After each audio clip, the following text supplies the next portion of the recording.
Constable notification రావడం జరిగింది. దానికి గాను జనవరి 22, 2023 ఎగ్జామ్ పెట్టడం.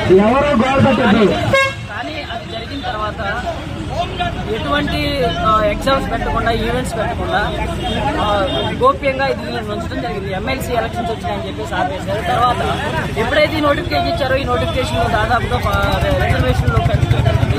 కొన్ని స్పెషల్ రిజర్వేషన్లు పెంచడం వల్ల ఈ నోటిఫికేషన్ మీద హైకోర్టు, సుప్రీంకోర్టులో కేసులు ఉన్నాయి.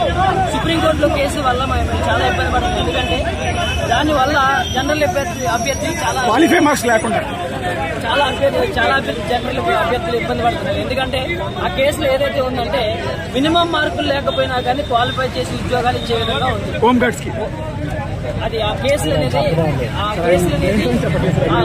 స్పెషల్ రిజర్వేషన్ వల్ల ఎవరికైతే స్పెషల్ రిజర్వేషన్ ఇచ్చారో ఆ రిజర్వేషన్ వల్ల మేము చాలా ఇబ్బంది పడుతున్నాము. దానివల్ల ఈ నోటిఫికేషన్ అనేది జరగలేదు. ఇది జరగకపోవడం వల్ల గత కొన్ని సంవత్సరాలు దాదాపుగా 6 సంవత్సరాల నుంచి నోటిఫికేషన్ ఉందంటే 6 సంవత్సరాల నుంచి నోటిఫికేషన్ లేకపోతే గత 2 సంవత్సరాలు 3 సంవత్సరాల నుంచి ఇదే కాకినాడలో నెల ఫీజులు కట్టుకుంటూ, మెస్సెల్ బిల్లులు కట్టుకుంటూ, స్టడీ హాల్ కట్టుకుంటూ ఇక్కడే ఉంటున్నాం. ఇన్ని బాధలు పడుతున్నాం. గవర్నమెంట్ మా బోర్డు ఒక్కసారి మా బాధను అర్థం చేసుకోండి. మాకు ఈ కోర్టు కేసులన్నింటినీ పూర్తిగా నిర్వహించి వాటినన్నింటినీ పరిష్కరించి మాకు త్వరలోనే అంటే 2024 ఫిబ్రవరి లోపలనే దీనికి ఈవెంట్స్, మెయిన్స్ పెట్టమని కోరుకుంటున్నాను.